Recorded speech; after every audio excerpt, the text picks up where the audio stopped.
And welcome once again to the Movies and Stuff Show. My name is Dan, and joining me on this, the final episode of Movies and Stuff for the year, Marty and Nick.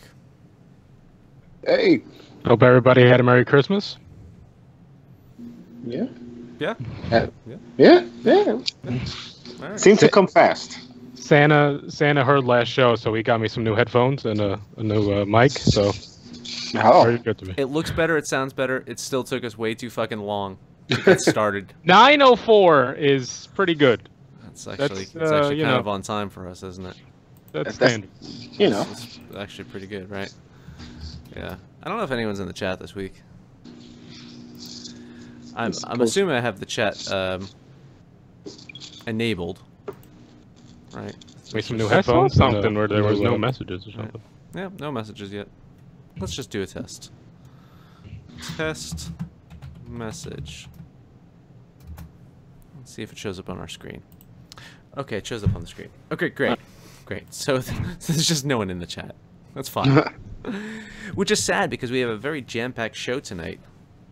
Well, this will be a show that can live in evergreen style because it's a Netflix movie and it's the whole year in review, so... Yeah, there you go. Always come back and enjoy 2017 again with us and talk about Netflix. Well, it's a show people will go nuts for in about a week. Say enjoy 2017 again, Marty? You know... There was some good stuff. It could get worse. Hey, there's still a few more days left. We could look back at 2017 and think, oh, that was a lot better compared to this shit. Nothing was on fire. Man, up until 12/27, everything was great. Once 12/27 hit, boom. All right, so we're going to talk about the new Netflix movie, Bright. Yes. All right, we'll do that. We'll do year in review. I guess, Marty, you probably have some topics, some things that you'll kind of reflect upon. Let's run down what our favorite reviews or some of our least favorite reviews and look at the box office, how it did compared to some of our earlier predictions. Yeah. And speaking of box office, we did our blockbuster film bracket earlier this year, so we'll give a quick look back at that. Hey, look, Gorquill. I haven't seen him in ages. There we go. So someone's in the chat. Yeah. All right, so we're gonna talk about Bright. We'll start that off. Bright. How to begin? It is a Netflix original, so I guess it's their latest Netflix release. It's an urban fantasy film. Is it the first movie they put out and created? No. I know before they purchased movies. No, I think when I was on sick leave, right, Marty? You guys reviewed one that they had created. That was one they bought. They bought that one, yeah. But some of the Adam Sandler stuff they was in-house. But this is one of the first big budget things they've done. This was like 90 or something million, I think I saw. Yeah, it's 90 million. So it's an urban fantasy film. It's got a cop crime drama. It's directed by David Ayer. David Ayers, who directed Suicide Squad, and joining him was Will Smith from Suicide Squad. It's been getting really harsh, bad critical reviews. Some people calling it the worst film of 2017. But I've seen a lot of audience reaction, positive to it, and people, the audience seems to, be favoring it more so than the critics. I guess we'll get into it too. It's written by Max Landis. Max Landis, who just was the other day accused of sexual assault. So that kind of comes full circle in our year in review. I'll do a quick plot rundown. I won't throw this on you, Marty. I'll do one real quick. It's imagine if the world of Lord of the Rings was just continued on into modern times, right? So you have humans, they're interacting with orcs, there's elves, there's other magical elements that are there. Bright itself follows an LAPD officer, Daryl Ward, that's Will Smith's character. He's getting back into action. His partner is an orc, played by Joel Egerton, and Ward, was shot by an orc criminal.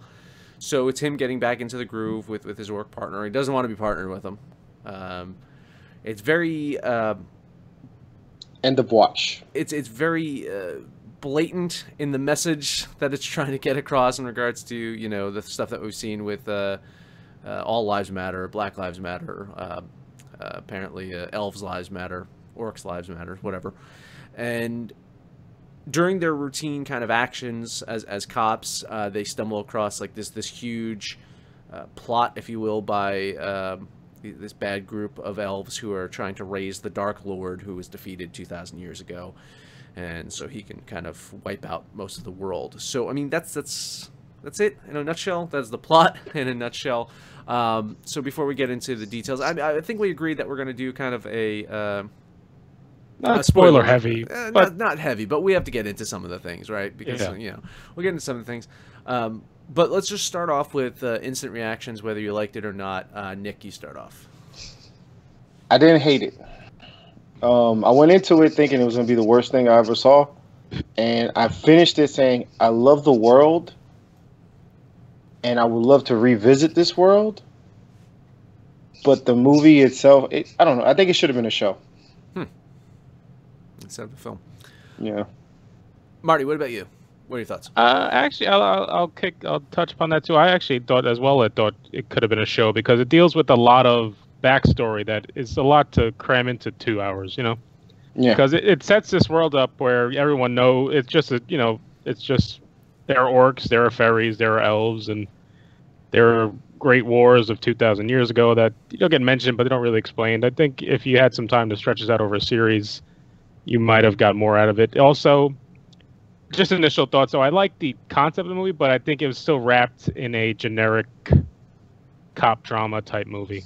A lot of the same, all the cops have these stupid mustaches. It's the same level of, the cops don't trust the internal affairs people. They don't trust the federal people, and that kind of, inner workings of a police station kind of drama nonsense that you see in every movie. And it's all funny that you mentioned Nick. You mentioned End of Watch, which David Ayers also wrote.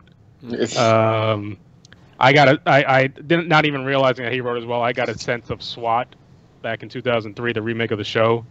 I got that kind of feel of it. Then I noticed that he wrote that too, and you can kind of get that scene because it's after the whole. He got one note. Yeah, once the magic and all the other nonsense, it's a kind of a chase movie for the last hour and a half through it's the same as kind of you see in the movie Purge or he said End of Watch. Training Day-ish. Yeah, which he also was involved with. So yeah, it's a unique world, I guess, but still the movie itself is wrapped around the same kind of buddy cop drama kind of stuff we've seen many times. I saw the trailer for this a little while ago, and I was like, man, this looks absolutely terrible. This is going to be horrendous. What the hell? Why are they making this movie? And I enjoyed it. I did. I think you guys are pretty much. I'm pretty much on the same page with you guys. I think I probably like it a little bit more as a movie. I do enjoy the world. I'm interested in seeing a second film. I can't say that about a lot of movies. I'm interested in seeing a sequel to this and seeing like where it goes. I mean, in a world that gave us 9 Fast and Furious movies, I'll watch another fucking Bright movie. I'm sorry. Seriously, I would definitely watch this over another Suicide Squad. Like, I mean, and that's one thing I gotta say too is, David Ayers proved that he can actually direct with special effects, because I was kind of worried after seeing Suicide Squad, and then I was like, you know what, the effects, the makeup was good in this. I liked how the orcs looked in this. The action sequences were so much better than Suicide Squad. The magical elements, the fire, like just everything that he did wrong in Suicide Squad. He's like, with a less budget. Still big, 90 million. It's still. But they spend most of that budget on talent. I'm not sure Suicide Squad. Will Smith? Will Smith is like got 45 million. Landis, I guess. Got paid $7 million to write it. Yeah, he got paid $7 million. Here, really? And then Will Smith probably made like might be 20. his last job. So. Yeah, probably. I really enjoyed Joel Edgerton too as the orc cop. He got better as it went. He did. He had a couple rough parts, but yeah. He was playing a comedy. It was almost a. It was a mix between Batista and what's his name? The Mary Poppins dude from Yondu. Yondu from. Yondu. Mix of both of those, yeah. At the beginning, Michael Rooker, right? Yeah. He's kind of naive at first, so you don't know if he's dumb. But he's got, he shows like the whole blooded story arc. We didn't really care about the whole thing that orcs have to be blooded. I didn't really get it was a kind of a gang thing, I suppose. It's interesting in this world where orcs and fairies and elves and everything are still. LA is almost exactly the same, but the gangs are the same. That was the point, Beverly right? Hills that was the same unsubtle message of this movie, right? It's interesting, like you see some of the gangster actors from the Spanish gangs or the black gangs, the same actors you've seen in like Training Day or some of those other movies he's done with gangs. It was kind of a little too cut and paste in some of those aspects of the movie. Ayers loves that Latino stereotype. He's quite fond of that. Effects. Here's the thing. When I heard the reviews and I see how everybody's like, it's become popular when something becomes like when somebody says it's the worst of all time. People kind of just egg it on to be popular. But I think part of the problem was that people judged this movie as if it was a theatrical release. See, I watched it thinking TV movie. So that gives it a little leeway that normal, because I still don't see Netflix on the level of like a 20th Century Fox. They might have spent the money, but their level of being able to put something together isn't there yet when it comes to a whole feature film. Tell me this didn't look better than Suicide Squad though, which was a theatrical release, which had a bigger budget. I don't know if it not was by better. much so. I think they cut a lot of corners on Suicide Squad. The initial reviews of this movie were played in the theater, and it looked horrible in the theater. On TV, the effects were better. Possibly. That's what they were saying. That's what I read in a lot of reviews. I watched Suicide Squad on TV, and the effects still look like shit on TV. So yeah. Also, outside of the orc stuff, it wasn't a heavy effect movie. I mean, there's a lot of magical the magic stuff at the end, but it wasn't over the top. Nah, it was a lot of lighting effect and explosions. It wasn't crazy. It wasn't like very subtle. And I did like the orc makeup. Yeah. I do have a problem with the orcs though. They were weak. Was it me? They were weak. I wasn't sure because they showed one orc at like lifting a car at one point, but then they show Edgerton's character didn't have any kind of super ability at any point in the movie. And they couldn't really like knock out Will Smith. No. Well, no one. Will Smith can knock out aliens, in full armor with one punch. So Will Smith has like something in the movie that he can never be shown doing weakness. I don't know. I'm a fan of Will Smith. I'm gonna say I'm a fan of Will Smith. Like, Will was great in it. This was the first time I saw Will, and I thought, wow, Will's looking a little old. I don't know if it was just how they portrayed him in this, but he looked a little weary in this one. A little long in the tooth. Yeah. The mustache, I think, probably aged him a bit, but might have been the mustache. Yeah. See him walking around, like, oh, Will's a little droopy in the skin with the face, and it's like, because as he gets old, we're old too. So it's like, wow, if the Fresh Prince is old, how old are we? He's not so fresh anymore. He's not such Prince. Yeah. But he's still kind of the same. He's Bad Boys kind of character. He wasn't anything special in this one for me. He was very similar to the Suicide Squad character. Very similar. Same as also like Barinholtz, who played the dickhead cop in this, as he played the dickhead security guard in Suicide Squad. They must have shot these things pretty close to each other, I would imagine. You know who's great actually in the movie? The leader of the orcs, which is played by, I forget the guy, Henke, I think his last name. Oh yeah. The guy that was in he was the CEO in the last season of Orange Is the New Black. Yes, and he was also in Lost. Yeah. Yes, yeah. So he was the orc leader. He's good. See, that's the thing. This is what I had. Was very Training Day too. Remember that scene? Was almost explicitly the same as the Ethan Hawke in the bathtub scene from Training Day.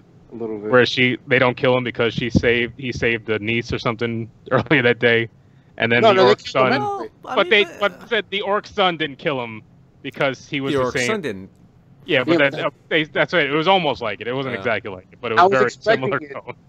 I was expecting it to be the same exact thing. Yeah. And the shot went through. I was like, oh shit, they really went there. They Doctor Stranged it, but still, like they went there. I was pretty surprised by that. I thought that was a good scene. In a world, that was just fun. But it was also weird that they're very upset because they disrupted their party. That was the only reason they were upset. Yeah, because we run a good show here. Did any of you catch the dragon just flying in the air? I like that as well in this movie. There was like unexplained stuff. There was a dragon in the sky. There was the horse man cop. The centaur. The centaur cop. So there's these oddities that wasn't always explained. Which again, I think that brings up to your guys' point though. Maybe this works better as a show where you can establish it more and you can establish this world a lot more and because you're right. Like I mean, it was 2 hours.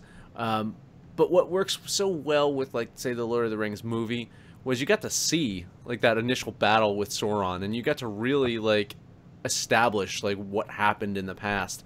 And with, like, a show, like, maybe, like, a 10-episode arc or something like that, you can do the flashbacks in each episode where you can get a little bit more of that, and it builds on that and builds on that. So when it's starting to get tense of, like, who is this Dark Lord? And then, oh, my God, you know, he's coming back. Like, this it would make it feel like more was at stake, whereas this you have to. I mean, I don't think it was that bad. I can still put it to my imagination as like he's a Dark Lord. He's not good. You come back, he'll kill everyone. I also like the idea that there's just weird shit in this world, and it's just normal. So we didn't have to. There's just dragons. It's fun. There's a centaur cop. It's fun. Yeah. You mentioned the Lord of the Rings, and if you think about it, the Lord of the Rings is. I mean, depending how you watched it, it's 9 to 12 hours of movie. Yeah, so it's basically a show. It's basically a show. It's going to be a show again. Yeah, I'm not ready for that. But you break this apart into 10 episodes. Because I would love to see, like, if this was a show format, you could have seen an episode of the orcs. So you'll get a little more understanding of the orc hierarchy and how all this works. Instead of just, like, this weird priest saying, there's a prophecy. Oh, they're dropping prophecy on me now. Okay, cool. This also, we see Will Smith's family in the first scene and the last scene and nothing in between. Well, the wife was a horrible actress. I mean, honestly, she was not good. So I understand why they didn't. But they also dropped he dropped the kid off at one point, and it seemed mysterious to me at the time because he just drops the kid off at the door. You don't see where he's dropping her off. So I was like wondering. Apartment. Yeah, so I was wondering if you're gonna get back to that, if like the kid's half elf or orc or something. Because the grandma's an orc or an elf or something, but they just never went back to anything. You know, there's one question that left me with in the movie though. Like, who's the dominant species? Well, it's the elves. Still elves. Yeah, it's the elves. Are they the dominant, or are they just the ones with power? Well, they're the rich ones because they even mentioned that elves make money off orcs, but they didn't say how. Like, who's the most? You know what I mean? Like, are there more humans? Are there more elves? Oh, I'd say that there's probably more humans. I mean, it's similar to Lord of the Rings in a way, though. I mean, in the Lord of the Rings, it was the humans that eventually outnumbered everything, right? Yeah. Even though they were breeding the orcs, the Uruk-hai, to be more than humans, there were still more humans at that point in time. I think that if you're looking at the world population, it's probably more humans, but the elves ran everything. There was a little bit of From Time in there too, where you go into the different, like when they went into the different district to go into the elf town. Yeah, and there was like the checkpoint, a little bit of that going on. That was like a Beverly Hills, Compton thing, I guess. Right. Yeah. Because they even showed the elf sign. That was like the Beverly Hills sign that you usually. That's right.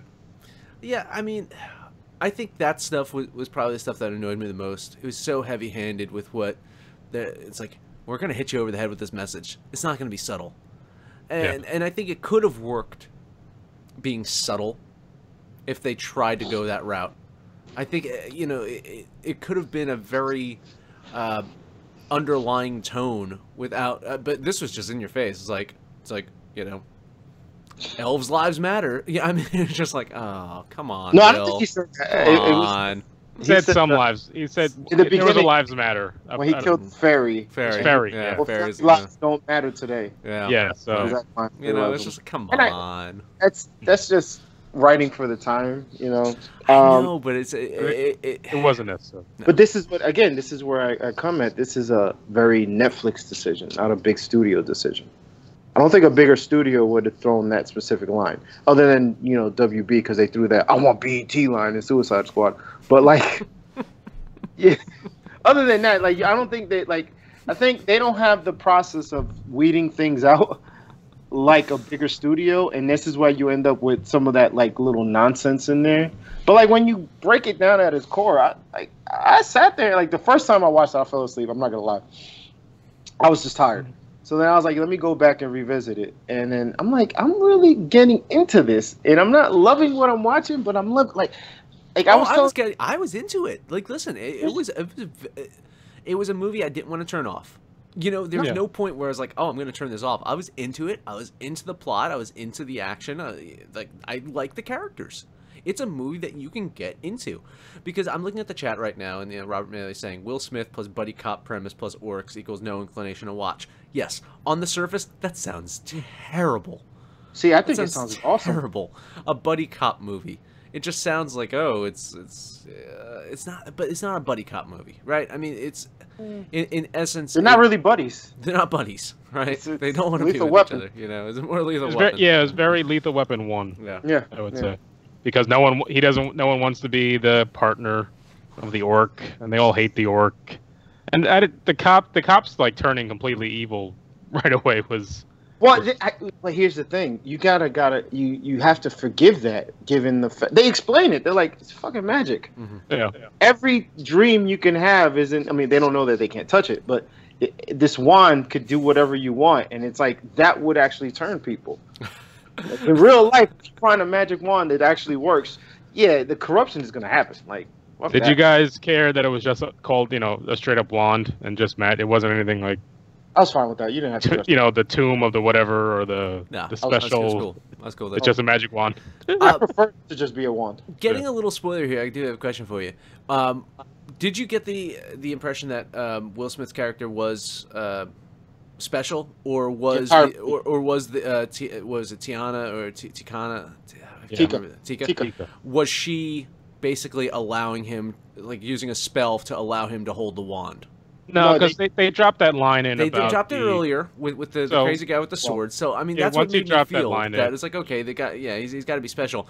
But there's a look in her eye when he picks up the wand that made me think it's like, oh, maybe she's allowing him to do this. Nah, he's a bright. Yeah. I think that was the point of the movie to begin with. As soon as I watched the movie, I knew he was a bright. As soon as the movie started. Yeah, he was also shot point blank range at the beginning of the movie and seemed to be fine. So. You gotta figure he's got some power to him. Well, no, that's not what kind of tipped it off for me. Was the minute the prophecy scene happened, I was like, oh yeah, he's definitely a bright. Because the guy in the back of the car, right? I mean, well, no, that too, but I'm talking about the prophecy at the orcs lair, and I go, okay, yeah, they're definitely going with Will Smith. Because at first I got fooled because I thought the prophecy would be, or the girl, like they're having the girl there, and I was like, she's really not that important. She's just a way to get Will Smith to finally touch the wand. No, that's all that was. Because ultimately, that's just like a plot device. Mm-hmm. But then again, you find out then it's the girl's sister, and then all this other stuff, and then all the other, you get. It's just that too was also just kind of thrown in. That they could. I thought it was lovers at first. Yeah, they could have made the point that they were sisters, an hour earlier, and it would have been just as good. The fact that they revealed it right at the end and then it was over, it's like, oh, okay. Yeah. So it's like I really wanted to expand on it, like. Yeah. I was having this conversation, I think with you, Marty, maybe a couple months ago, and I was like, I'm sick of fantasy that has to be with horses and living in huts. And it was like, it doesn't make any sense that fantasy can't be brought into the new world. This movie proved that you can do it, but you have to build up on it. Yeah, you got to do a little better. It was just too much to swallow at one point. Listen, this was very promising.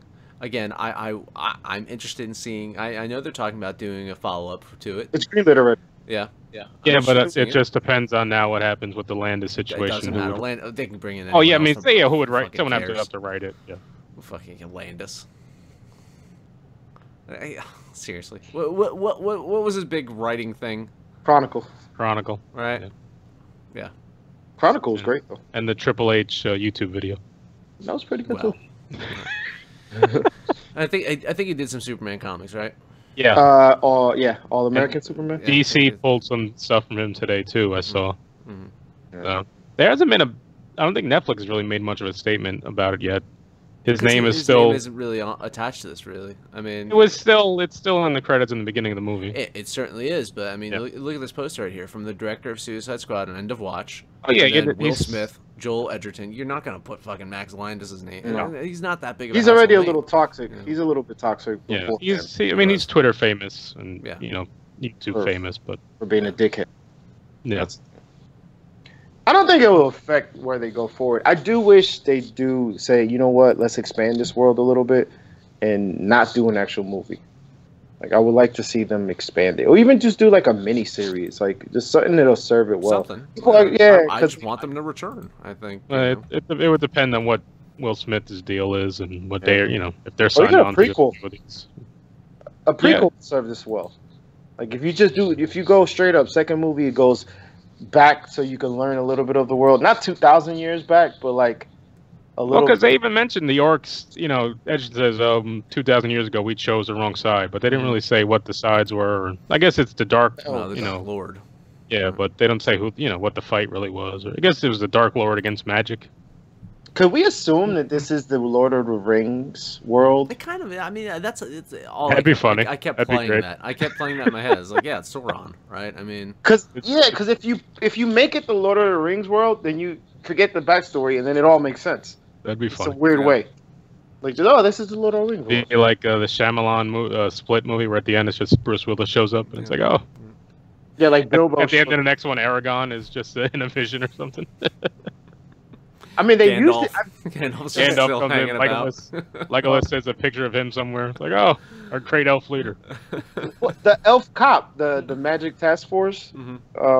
He had like a Legolas look to him. Not Legolas, the other one. Who's the other? Remember the one that ends up dying in Lord of the Rings at the Two Towers? That's who he kind of looked like. He looked like that one, that elf. But yeah, he had like a thing to him. Yeah. I do like that with elves. All they do is make the ears. They don't really do anything else with them. Just find white people. You find white people. You throw white ears. people. Point the ear on them. Elf. Yeah, this is all standard lore. That's the thing. This falls upon the standard fantasy lore. All orcs always look the same. They usually have the teeth that come out. I don't like the decision to just make this orc like a castrated orc. You didn't have to do that. I thought that was cool. It was fine. It was just like, all right, you're gonna put Will Smith with the runt of the orcs, and he earns his blood at the end because he sacrificed himself. And it's like, come on, this is so generic. That makes sense. Well, because it made his character again, and that was the point. Is he's hated by humans and he's hated by his own race. He's really, I mean, and if you look at it, it's like there's a lot of black cops that get turned their back on from the black community. And then still can't be completely embraced by white cops because they're trying to do bad shit too. So I mean, exactly what they were doing. Also got a little bit of a Blade Runner in it too. Yeah. Because remember they hate they hated Ryan Gosling. The cops hated him, and then everyone else hated him too. So. Yeah. Well, I mean, it's kind of like that. You know, what's funny though? Like in this world, they have Shrek. Yeah. Will Smith he's like, I'm gonna get your Shrek. Would Shrek even be a thing? Because it would be offensive, but it would still be a thing. Yeah. Sure. You have to they just kind of inserted things to a world that already existed and said, "Fuck it, nothing would be different." Like we would still have Chicano gangsters and Bud Light. And, I dig that. No, I dig that. I like it because it doesn't explain much. You could just kind of just settle into it, but it's also kind of like, all right. A couple things would be different. Yeah, they had gambling and casino, and strip clubs all together in this world. So that worked out. Yeah, there was a boob. That was different. I don't think that happens in real life. Again, I think people are just overreacting to this. It's not bad. I mean, you can say that it's cheesy at times. You can say. Again, maybe it's unnecessary of a movie at times, but it's not bad. This is not a bad movie. I don't know what people are talking about. I just think the expectations are higher because it's Will Smith and David Ayers. No, I don't think it was that either. I think it's just people. It's Netflix. This is the world we live in, man. This is the internet. This is the people. Yeah, I mean, Marty, we spent a whole episode talking about this last week, and I'm still fuming about the reviews and the ongoing stuff I'm seeing about Star Wars. I'm still getting mad about it. I'm not even a Star Wars fan like you are, and I'm getting mad at seeing some of the stuff I'm seeing. It's only made $700 million so far. It's a failure. It's terrible. So. It's terrible. Well, the not my Luke. Phantom Menace made a lot of money too. So not my Luke. I mean, Hamill had to come out and even apologize for some of the things. Yeah. Which is, I think it's like, because you want these people to speak honestly, but then you do, and they splice their fucking words and hold it against them, and it's like, then they just have to come out and apologize, and I just won't ever say anything ever again. So. Yeah, I think what happens is it's. I mean, this is a little urban for you guys, but it's when everybody decided that they hated 50 Cent. There was no logical reason to hate him. They just decided that they hated him, and it became the cool thing to hate 50 Cent. So at some point, one person says, this movie's a piece of shit. People typically don't like Max Landis. Max Landis is a piece of shit. So then that turns into like a trend to just start shitting on the movie.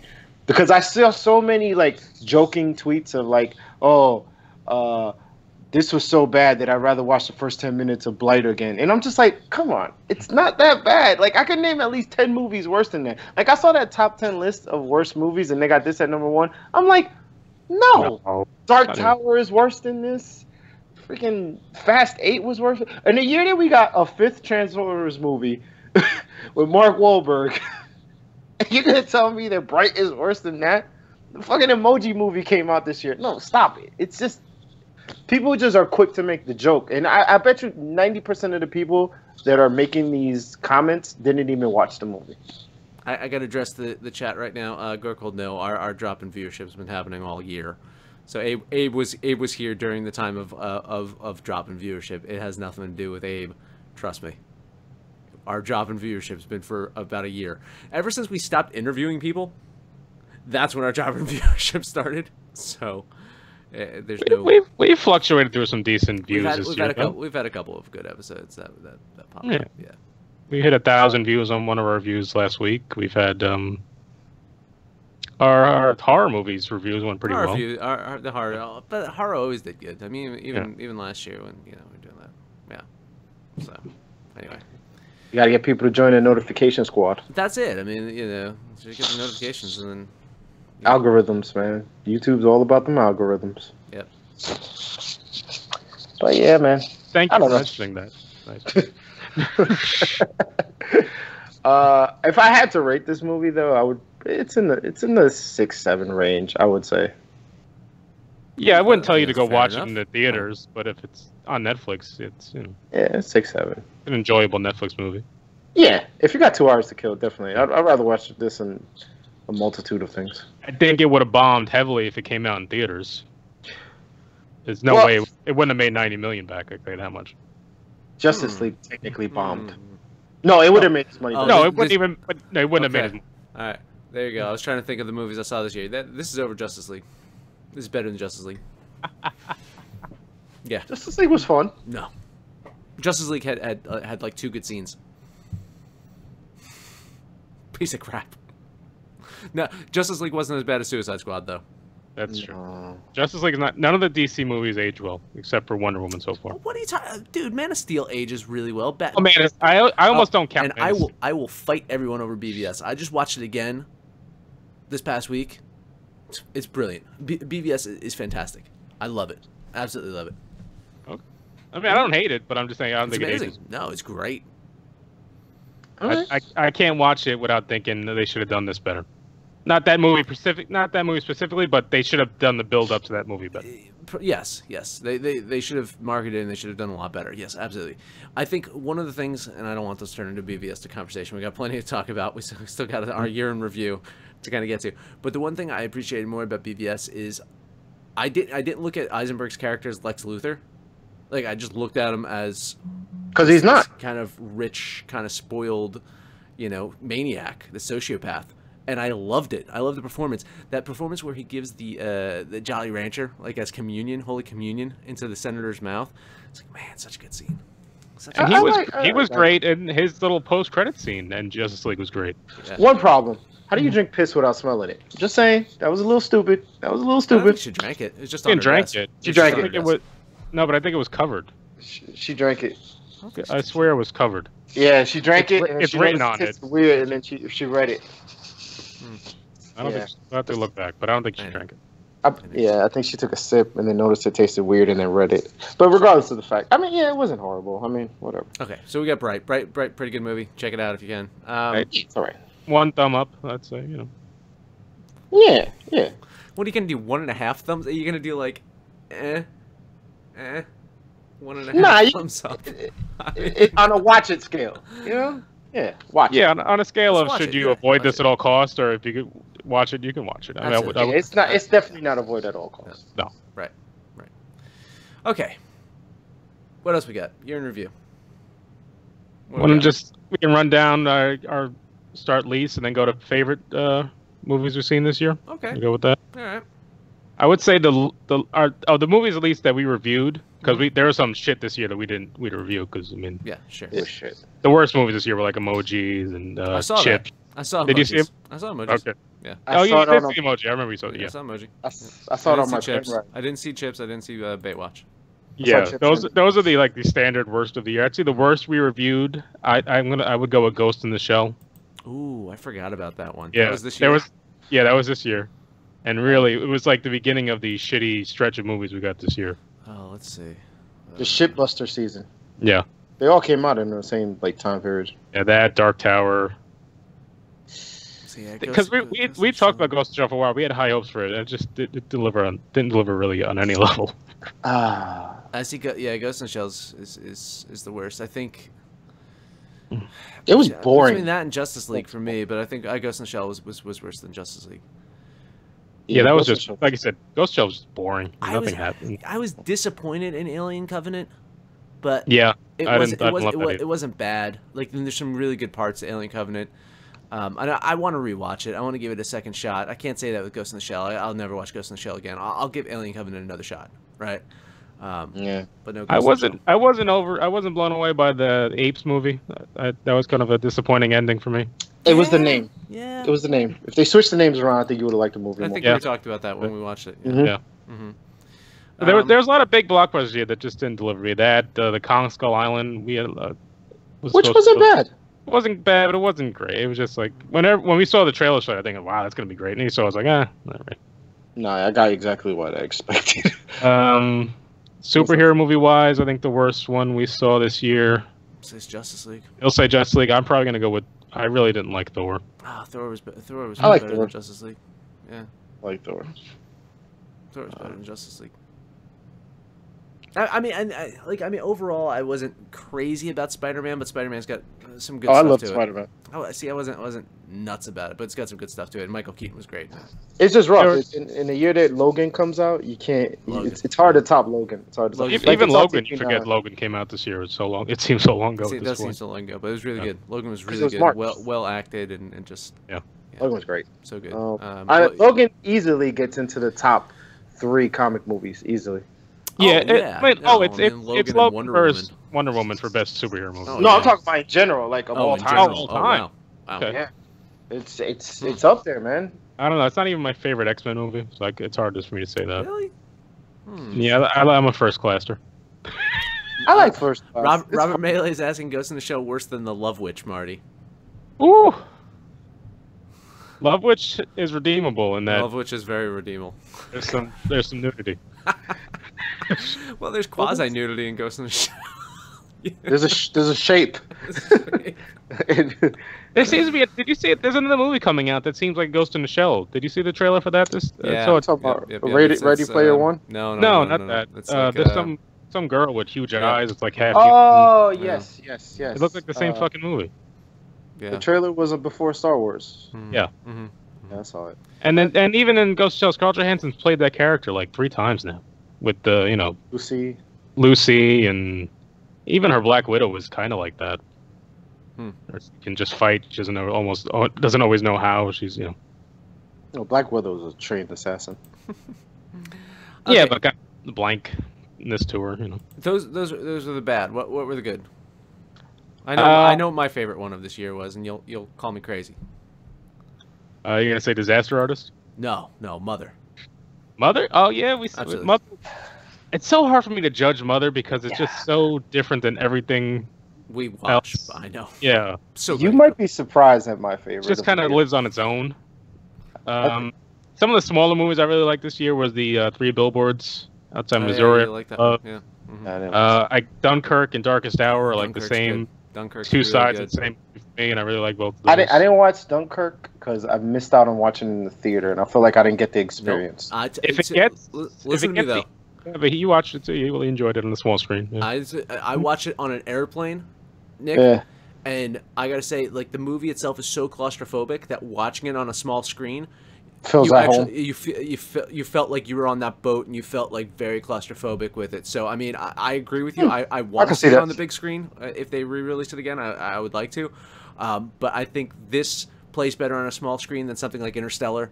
Like Interstellar is believe me, story Interstellar. Even on the big screen, it was garbage. TVs are so good now, and with the sound quality, it's still. But I think if it gets Oscar nods, hopefully it'll get re-released.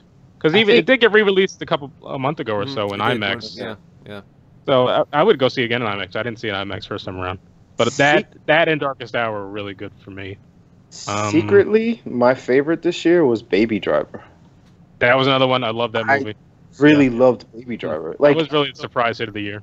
Yeah, like when I watched it, I was like, wow, I was watching like how it was made type of stuff, and it was just how beat by beat Edgar Wright did it. Literally beat by beat, these things were done. Even the things like in the graffiti on the wall, that was all to the beat. It's amazing.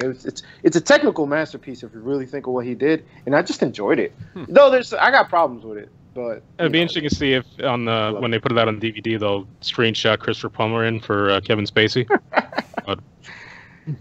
Yeah, that was one of my favorites of the summer. That kind of saved the summer, really, and it was not a summer blockbuster movie. That came out in June. All that summerish. Yeah, I watched it on an off day. Like me and my girl were at the movie theater. Let's watch a movie, and it was still there. I mean, Last Jedi is, I can't say it's not one of my favorites of the year. Well, I mean, yeah. I saw it again last week. It's still, I loved it still. So I liked it. It's not in my top 5 this year, but it could end up that way. Those lists revolve. Yeah. I'm thinking, to me, the more I reflect on Blade Runner, the more I enjoy it, and the more I want to see it again. And I've been talking about it more because of the fact that with Last Jedi, I had said it's like Blade Runner was like a 3-hour movie, and it didn't feel like a 3-hour movie, whereas and you said it on the second play. On rewatch, it flows. Felt less. Yeah. Also, I knew I can go take a piss during the Candle Bright scene, so that made it easier. So. Yeah, that was a 20. But yeah, knowing how it goes now as you watch, you have a sense of how it's happening, so it doesn't feel like it drags as much second watch.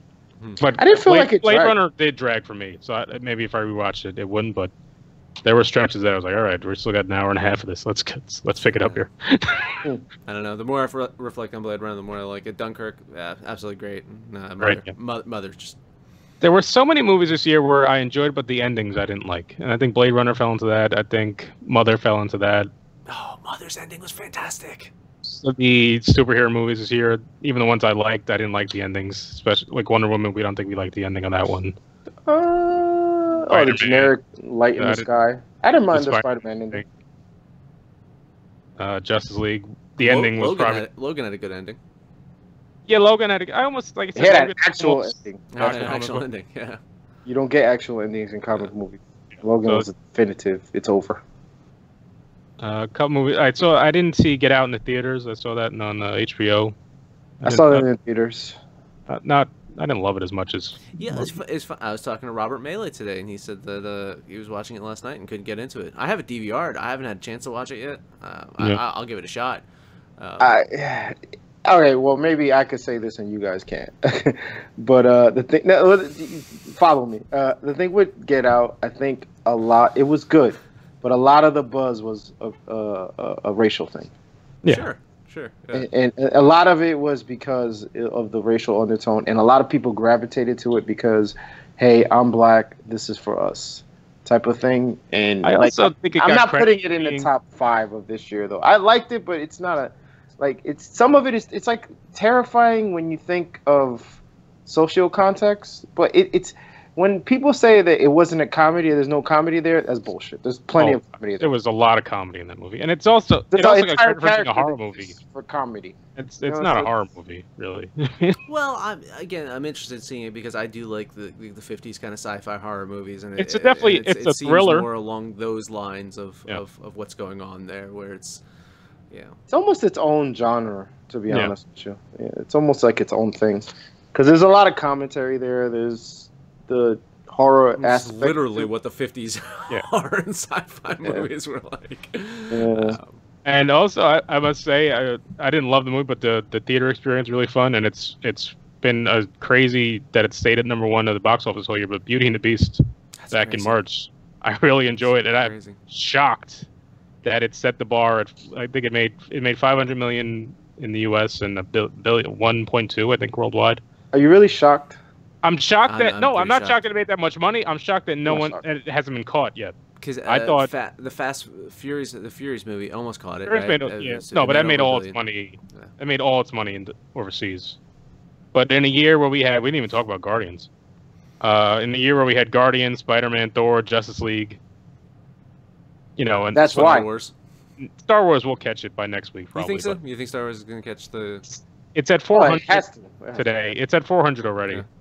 So it's not going to blow it out of the water by any means. Yeah. So it'll catch domestic, but worldwide, you think it's going to get worldwide? I don't think it's going to be a worldwide. I don't know. It hasn't opened in China yet, and they're predicting at least another 150 million in China. So that'll probably get it over. That'll get it close at least. I think the projections I saw today were they think it'll make 1.6 by the end of it.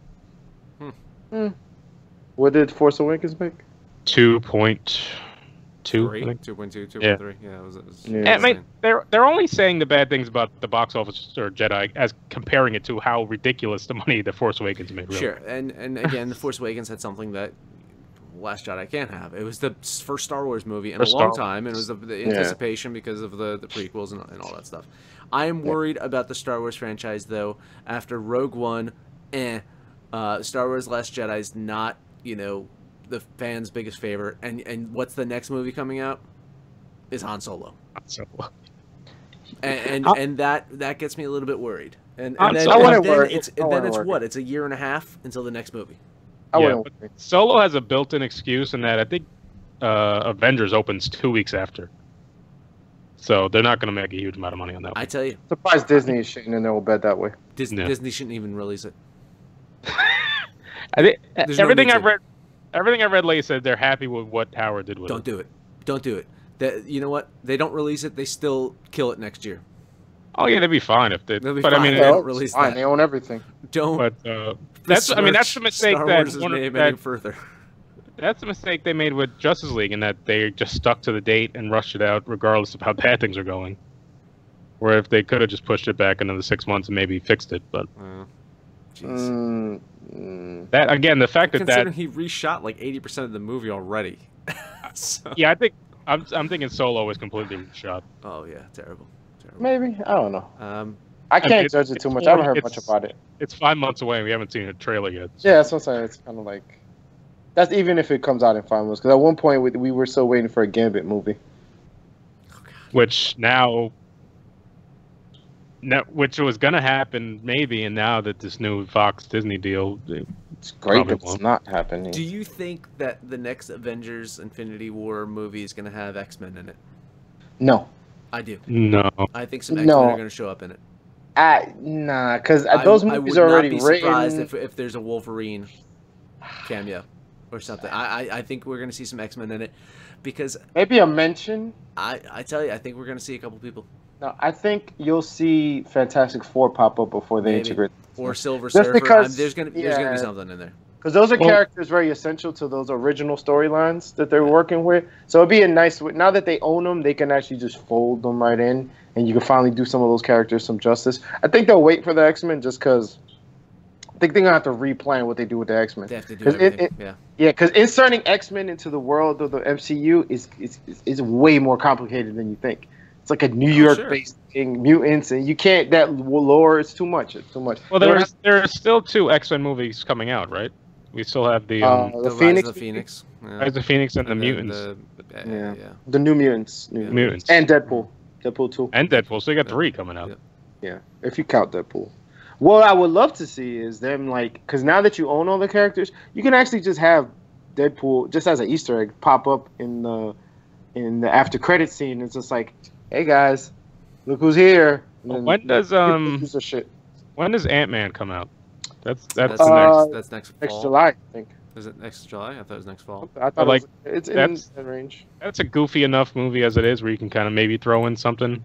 That's what I'm saying. He'll be easy. It'll be easier to incorporate Deadpool than the entire X-Men. It's a lot. Let's see, July 6th. Wow, look at that. Yeah. July 6th. That's crazy. That's way too close to Avengers. Well, I mean, Avengers and Black Panther. You have every 2 months at that point. That's ridiculous. Avengers Infinity War is May. Yeah. May? Black Panther is February. Black Panther is February. That's going to do a lot of setting. Oh, yeah. That's gonna make cash. I'll make cash, but they're going to have to set up a lot of what's happening and next one because it seems like a lot of the war is fought in Wakanda. Wakanda, yeah. Right. Yeah. Just from the trailer from Infinity War, that's where it seems that the catalyst is There's a lot of pressure on Black Panther. We could start there, I guess, if you want to talk about what we're looking forward to most. I suppose I guess that's the first one I would imagine, right, for 2018. Oh yeah, I'm definitely looking forward to Black Panther. I'm very curious how Coogler handles a superhero film because I loved Creed, and I said when I watched Creed, I said the guy directing this, he's something special. So hopefully, I'm right. So we can go through some 2018 movies that are coming out: Infinity War, Solo, Jurassic World. Oh, I have not liked any of the trailers for that. The premise of that movie just looks dumb. Got Ready Player One. I don't know how that's going to do. Yeah, I don't know either because it doesn't feel nothing like the book. Aquaman. I think anything with DC you have to put an asterisk there. No, that's already filming. Yeah. Well, yeah. It's not filming or done already. They're not going to stop filming. Pacific Rim Uprising. Oh, Boyega. I didn't like that trailer either. It looks like it's good. Power Rangers and I didn't like the first movie, so. Got Ant-Man and Wasp. I'm looking forward to that. I think that should have been like September though. If you're gonna. Got New Mutants, right? It comes out. That looked like a horror movie. Really, the trailer I've seen for that so far. Yeah. And, Deadpool 2, of course. Yeah, that's gonna be fun. Is that July? Incredibles 2. Deadpool 2 is slated to come out June 1st. Is Deadpool 2, and then Incredibles 2. That's gonna be big. That's gonna be the big. That took a long time. First week of June is that sleeper spot for like usually. Incredibles 2 comes out in June as well. Yeah. Oh yeah. Got Disney. Sicario 2. I saw the trailer for that this last week too. Yeah. There's a trailer, Sicario 2. Very. I think they got rid of Emily Blunt in that one, but it's just all going to be Benicio del Toro and Josh Brolin. Sorry. They got they're saying Venom's coming October 5th. They're saying Venom's October 5th. We'll see. Tom Hardy. It's hard to get mad at that. Like Mad Max. Another Tomb Raider movie. I saw the trailer to that. Yeah, that's a reboot with Vic Hander. Yeah. Right? But it's not only just a reboot of the movies; it's actually following the reboot of the games. So it's following a whole new storyline. So they actually the trailer was almost shot for shot the intro to the new series of the game. Yeah, and when me and my girl watched it, we're like, "Holy shit! This is the same thing that happens in the game, almost shot for shot." I saw the trailer the other day for the Rampage movie. Do you see that piece of garbage? Yeah. And it's gonna make $100 million. It's The Rock, and he's with a big freaking gorilla. So is that April? That comes out in April. Yeah, that's gonna make $100 million. New Predator movie, Shane Black, August 3rd. I just watched The Nice Guys. Shane Black did that. Yeah, I really liked that one. I liked it a lot. That got so much fun. I want a sequel to that. It didn't get enough credit for it. No, it didn't. It didn't do well. Yeah. It came out in a weird time. It was about 20 minutes too long too. Yeah. I don't know. I liked it. Yeah, I really love Crow and Gosling and that. Yeah, I thought they're great. Gosling's got this funny little career where he can play douchebag roles like that, and then he can play Blade Runner. He can fucking do a musical in La La Land. He's got an interesting little career. Well, he's one of the. You know how they pick one every now and then. He's the one that they picked at the moment. Yeah. Here's one for you, Marty. Fantastic Beasts 2. I know. Yeah, I was going to mention that was coming out. Yeah, I'll have to go see that. Yeah. I might. I like the first one.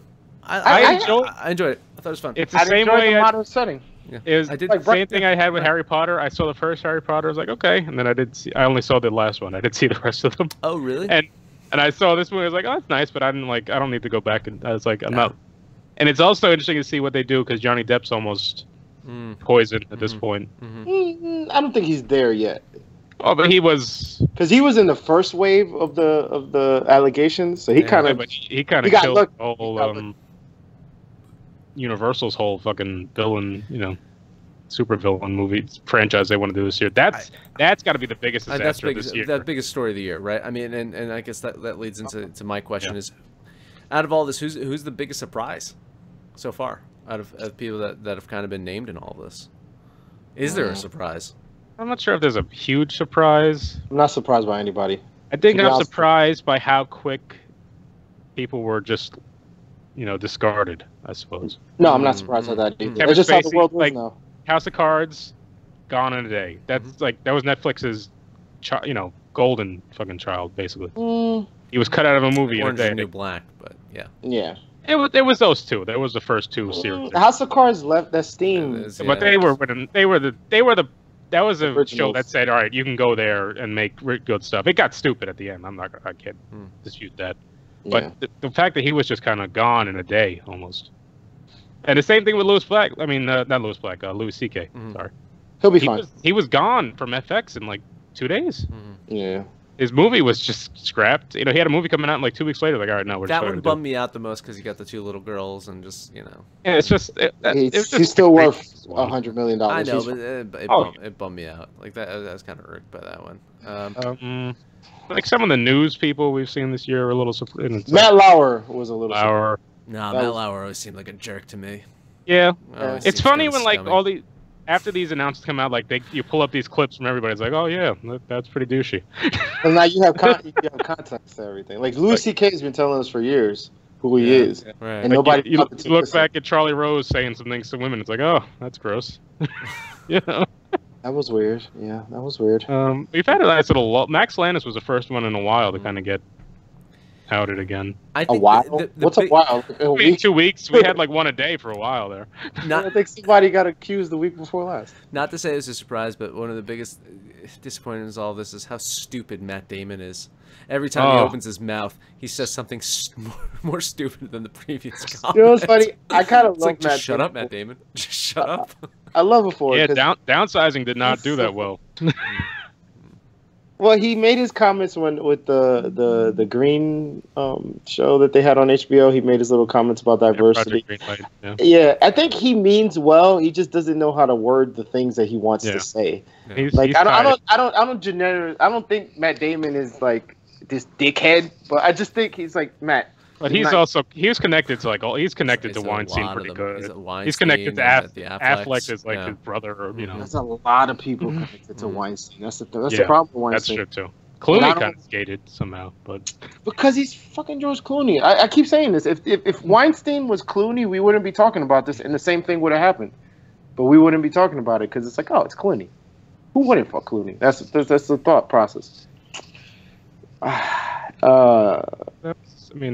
I mean, something happened that opened up the world for movies and stuff to blow up. Andy Signor. They don't even movie fights is a whole new thing. Screen Junkies is basically gone. Well, they're back, but it's just back, but no one cares anymore. As barring any words, you guys. Max Landis was big on Screen Junkies too, so that should. Well, apparently we just have to set notifications so people can watch our show. Yeah, we have notifications. I get them all the time. We send out one notification a week. It's not that hard. You know what? I do have a most shocking, and not the person, but the situation, the Terry Crews situation. Like, that is crazy to me. That's that was a lot of it too that came out. This was the as Nick's cat joins the show. Yeah, that was pretty amazing. That was a pretty high-flying jump. It was, the James Van Der Beek stories and Terry Crews stories, and that's nuts. We kind of had to pay attention to what's his name again. Corey Haim. Feldman. Yeah. Well, now he doesn't seem so crazy. Well, he still does. But now there's an excuse. Now he still dances he still dresses like Michael Jackson for no reason. Well, All right, let's start wrapping up. What else? 2017 entertainment-wise, TV shows, anything good? You got Game of Thrones, I guess, was the big one. Stranger Things too, right? Stranger Things, I loved. Punisher was great. Punisher was great. No Game of Thrones in 2018. Nope. No, got nothing in 2019. Well, they still said is a potential you might see it earlier than previously because it depends on the weather. How quick they finish writing or something like that. But I'm not looking for that. But I'm looking forward to the next season of Hap and Leonard. It's a great show. If you guys haven't seen Hap and Leonard, fantastic. They're 2 seasons, 6 episodes each. Such a great show. So amazing. And the 3rd season comes out. I just finished Narcos season 3, and it just wasn't the same once Pablo Escobar died. They're going to keep going. They just announced season 4 with Michael Pena coming on board, so maybe it'll be good. Sure. I don't know. Something got lost in the third one. When is the Disney service launch? 19? 19, yeah. 2019 is going to be the year of Disney. Not that any year isn't, but 19 they got Star Wars Land opening, they got the Disney Channel launching, and the new Star Wars movie. New Star Wars movie, and everything else they put out that year. Are you going to Star Wars Land, Marty? Are you saving up? I mean, yeah, it's going to have to put a lot of life plans on hold for that one, but I think it'll be worth it. I mean, you went to England. No new house. No new house. Maybe we'll just get a dog instead of a kid. Who knows? The way that people are popping kids out recently, you can just steal one. I'm going to have to get a house just to have everybody over my house. That's right. You can't. That's not You've already split Meatball Christmas into 2 days. It might be a 3-day event soon. Or like a meatball festival. Not enough meat. I would have to go to day 1 just because I don't want to eat the day 3 meatball. Day 3 meatball. I'm still eating day 10 meatballs at the house now. So. Hey, whatever. All right. Let's wrap up. Thank everybody for joining us this year for our ups and downs, and started off the year really crazy. Yeah. I was in surgery, so I missed pretty much like the first 3 or 4 episodes of this year. Abe decked out in September. We had a launch and a drop of a site. We had some fun reviews. Some did well, not so much others. It's the surprise review of the year for us. Let Me Make You a Martyr, right? Make You a Martyr, yeah. Make You a Martyr. We'll still watch that thing every today. Still get lots of views on that, so that was kind of like the surprise one for us. Absolutely. Thank you everyone for joining us. Spending your Tuesday nights with us live, 9 p.m. Eastern. We'll be back next Tuesday. I guess we'll go try to see something. There's so many. Like it's weird with January movies because it still counts. It still feels like it's 2017 movies. So that's why I don't like The Post. I still want to see. Yeah. If I, Tonya ever gets a wider release, I'd like to see that. Shape of Water is still out there to see. So this is like the little Oscar season when you try and watch all those in a bunch to get ready for that. But now blockbusters start up again in February, so it's hard. Yeah. It's a full year thing now. Yeah, February blockbusters. I mean, like I said, Beauty and the Beast came out in March of this year, and that was the biggest movie of the year. It held. I can't believe that one. I don't know how you can't believe it. When we talk about I like I said, we did our blockbuster tournament thing, and I said to everybody, I think that's going to make a lot of money. It won, and it won. But to think that I can't believe no one else caught it. Thor. I thought Guardians 2 was going to be it. Guardians 2, I thought would make $1 billion this year. I thought that was going to win. Spider-Man almost caught. Spider-Man did really well, but it didn't catch it. Justice League was a disaster. I think it was superhero fatigue this year. Yeah, I guess that might be the beginning of that. Maybe. There was a lot of superhero movies. And then we got 4 already in the next 5 months next year. Well, let's see. You got at least 4. But by June you'll have Panther, Infinity Wars. Avengers, Deadpool, and then right around that Ant-Man, and now the X-Men are thrown in there too somewhere. I forget which ones come out when. So there's like 10 next year probably. Yeah, at least. And you could, and then on that and Star Wars, it's fatigue, man. That's why I like Star Wars being at Christmas because it's its own thing. That's why I'm interested to see how it does with Han Solo being in just a regular May release. So is it May 4th? Are they doing May 4th? Yeah. Because that's when Episode 9 was supposed to come out in 19. Yeah. May 4th night, but they pushed that back after JJ took back over, which is probably better. Who was originally supposed to do it? It was Trevorrow from the original Jurassic World. Yeah. Jurassic World, sorry. Yeah. Okay. I'm glad he's gone. All right, everyone. Make sure to like this video, subscribe to us, sign up for notifications. Is that how you do it? And share us on Facebook. Little bell. Gotta click on the little bell on YouTube. Click on the bell, you get notifications. Follow us at Movies and Stuff Show on Facebook and Twitter, and follow Nick on Twitter and like Instagram and all that stuff. What are you at? Nick? It's at Mega Trinidad. Plug your next show. The Nick is coming up in January, right? Oh, yeah, that's right. January 13th, we'll be at the New Yorican Poets Cafe in New York City, 7 p.m. It's our 7th I'm Funnier Than You comedy show. Should be a riot, man. You also do a show? You still do your podcast, or? Yep. Coming on TJ Squared Podcast on all podcast networks. You can find us up there. Is that weekly? You do that weekly, or we do it bi-monthly. Every so often. Twice a month. Twice a month. Okay. Yeah. More often than Jamil and Jack do the Jack Random show. I think they're down to once a year. Yeah, I honestly think that Jamil is now part of Movies and Stuff and not actually part of the Jack Random show anymore. I think he's done more appearances on Movies and Stuff this year than Jack Random. He is an official Movie and Stuff super friend. Super friend. Thanks everyone for a great Movies and Stuff year. I can't say that it was a great 2017 for a lot of other things, but a great Movies and Stuff year. We appreciate it, and we'll catch you again next week, Tuesday, 9 p.m. Eastern. Take care. Bye. Later, guys.